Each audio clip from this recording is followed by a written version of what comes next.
Welcome, everybody, to Between Two Pastries. This is Nicole. I'm Annie. And today we are talking about the difference between an RD and a nutritionist. Are you called a nutritionist? Oh, gosh. Too many times. Yeah, me too. Too many times. So since this is National Nutrition Month, and we also celebrate Registered Dietitian Day this week, actually. The 11th. In March. Right. We thought that this would be a really poignant topic, too, but also just to kind of really cut through some of the misunderstandings about it. And I know people prefer to use the term nutritionist. Totally get that.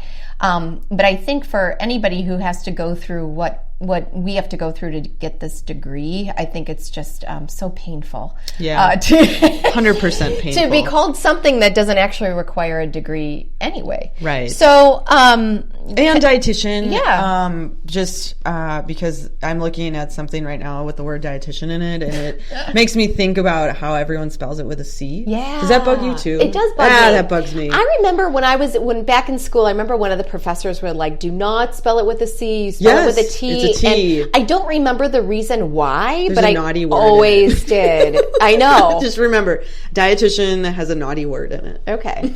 Got it. Not a C. There's no C. There's no tick. Yeah. So that bugs me, but that's just I just thought of that. And yeah. Not only that, but yeah, we're called a nutritionist all the time, which is fine, as long as there's that distinction. But there's a ton of self-proclaimed experts out there that call themselves nutritionists. Yeah. So, like, how do you distinguish the two? How do you know that someone who's saying, "Oh yeah, I'm a nutritionist," and they, are just self-proclaimed? How do you know the difference? Right. That's the thing. How do you know the difference? So, when we talk about, like, what is it required to even be a registered dietitian? So, so much. So much. We have to get, kind of your basic bachelor's of science in dietetics. Could you argue that dietitians were probably interested in being doctors but didn't want the schedule of a doctor? I would kind of agree with you because that was sort of on my list. That but was I'm me like, too. No, I don't want to go to medical school. Yeah, I didn't want to do the residency. Right. And I don't like blood either. So I was thinking if I were to be a doctor, I'd be an optometrist giving people nutrition advice. I would have gone with pediatricians so I could work until 3 p.m. Nice. Yeah. If you know me, school hours. I don't want to work. Oh man.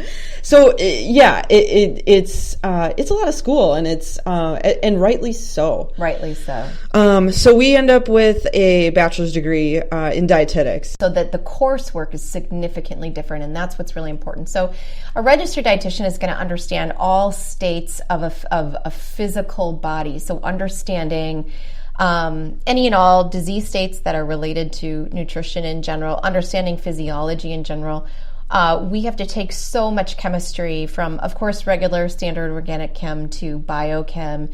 Microbiology. That was a lot of fun. I actually liked microbiology. Yeah. I had immunology. Yeah. That I enjoyed. Yeah. I didn't understand it all at first until I actually sat down and learned it. But I was like, whoa, this is a thing. It's huge. But immunology is a huge part of what we do. It is a huge part of what we do. AKA the immune system. Right.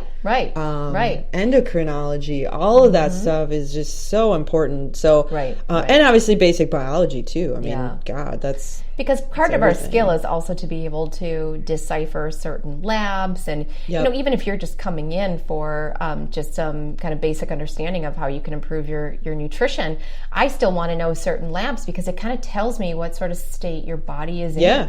No, have you seen clients or patients where like you know nothing about them? I try to do I'm stupid like this. I'll not look at anything in a patient's chart, and I'll just go right to the labs and see if I can figure out what's wrong. Oh, said who likes statistics? But again, no. I suppose it may have helped us somewhere along the line. But economics, sociology, a lot of psychology. I know I work with a lot of psychology with my clientele too, certainly based on sometimes your focuses too, will make you need some of these things more than others too. In addition to business and management, food service management. Well, everything. And all the nutrition courses, food science, clinical, community nutrition, life cycle nutrition, medical nutrition therapy is majority of what we do.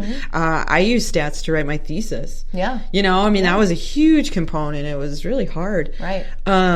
Yeah, bachelor's degree. Some of us have master's degrees. You guys know I have a master's. And then we have to, after we complete a particular program, it's either a coordinated program or an internship program with a degree in dietetics, then, and you've put in 1 trillion hours doing what you do, it's kind of like your residency, then you have to sit for your board exam. And your board exam is it's super hard. It's really stressful. And so you're sitting there and you have questions. Every one you get wrong, and you don't know you get them wrong. I mean, obviously you can probably, if you're guessing, you're probably getting them wrong. But every time you get one wrong, it tacks on another question. The longer your exam gets, the more anxiety you have. And then the screen goes blank. Right. And you're like, oh my God, it's over. What happened? Right, exactly. And you are not sure. Did I pass? Did I fail? Yeah. It tells you though, don't worry. Yeah, it certainly does. But yeah, so a lot of different coursework, a lot of study, and then we also have to continue our continuing ed every year after that as well. So and then you being board certified in sports nutrition, you take a test every 5 years. You retake that test, similar to how doctors have to retake their exam every 10 years, I think it is. Right, to maintain that board certification. And there's different board certifications you can be in dietetics as well. And so you did sports. Yeah, there's pediatrics, renal, TPN or nutrition support, which would be like anyone on tube feeds, stuff like that. Yeah, all that's a real clinical stuff. So we're different. We're accredited. We're registered, certified. In many states, they have licensing. It's a big deal. So it is really frustrating when I hear, well, my dentist told me that I should be eating blah blah blah, or my chiropractor prescribed this diet, and I'm like, are you effing serious? Like, is this real life?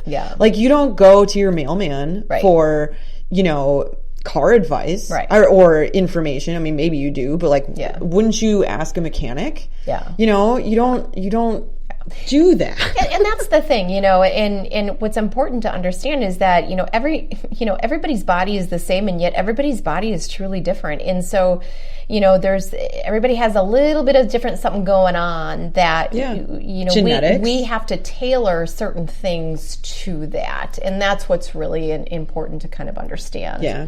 So on the flip side, a nutritionist has no required education. Correct. Yeah. And no accreditation. That's right. So they're not legally accepted. That's right. Because if you define what nutritionist is, it's simply one who studies nutrition. So you could read a nutrition article and suddenly call yourself a nutritionist. Can I call myself a scientist? Yeah. I want to be a mad scientist, because that just means I study science. Yes. And I do that all the time. Right. So I'm going to be officially, I am a mad scientist. Yeah.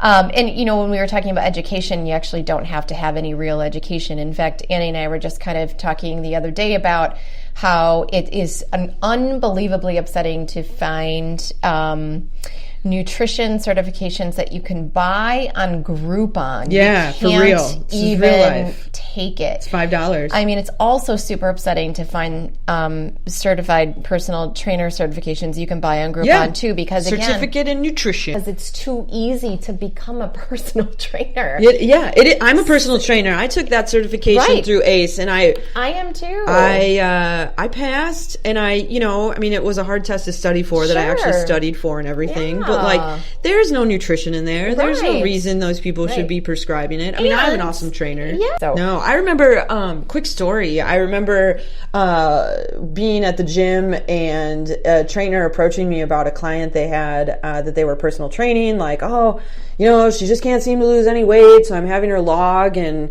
write down everything she's eating, and she's only, it's like 1,200 calories, and I'm like, well, number one, why are we logging? Number two, that's like breakfast and lunch. And number three, have you asked if she's on any steroids or prednisone? Is she having any autoimmune issues going on? Is there what's her stress level at? What are her labs? Like, any other medications? Because, like, is she pregnant? Do we know? Like, there's so many questions that people don't know to answer. They just automatically assume, as a self-proclaimed expert in nutrition, we'll just stop eating so much. Okay.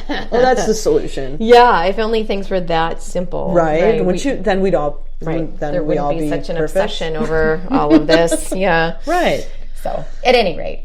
It's crazy. It is really crazy. But yeah, so I think what's most important to understand though is that if someone calls them a nutritionist, it's really advisable to kind of see where that education is. And even if they did receive some form of education from a college, it's still going to be limited of the type of coursework that they had to take. Right. It's still important just to sort of seek that out a little bit. It's one thing if you have a nice relationship with someone and you really trust somebody, but I'm just saying, I'm all about protecting my clients. So, so many times I'll have clients that will come to me and say, well, I went to this person and this is what they told me. And like, well, what were they though? And here they just call themselves a nutritionist. They didn't even know what their background was. Yeah. And it was this stuff that was actually creating more issue with the client than anything else. And so it's like I had to re-educate her on how her body works, how, so. And anyway, I've seen that from doctors. Oh my gosh. Don't get advice from your doctor regarding nutrition. For sure. If you're in the doctor's office and the doctor says, oh, you should do this, and this with your diet, say, thanks so much. I appreciate your input. I would love a referral to a dietitian. Yeah. You find that person you can trust. Awesome. Everybody has their range of practice. Right. So, exactly. you might have a different experience with someone who's still accredited, but you just had a different experience with them. But exactly. Yeah. But it is really important to not just think that because you're a doctor or this person's a doctor that they know everything. Right. Not true. Right. And I think also just in this day and age too, and we really have to be our own advocates for our healthcare. It's important that we don't just say yes to everything. That we do ask questions, right? Even if we're not sure, or if you really want understanding. I think it's just important to kind of seek that out. Yeah. So absolutely, 100%. Yeah. So anyway, that's what we got for today. All right. Now that I'm like sweating and like I'm gonna have to do laundry. That cleared. Yeah, I know, right? So hopefully that cleared that up a little bit. But if needed to get that out there. Yeah. If anybody has any other questions about those distinctions, again, we're always open for conversation about anything we really talk about. But just hit us up on our Facebook page. Between Two Pastries. You can private message either one of us or just post it on the page and we'll take care of it. Yeah. So awesome. Thanks, guys. Have a good one.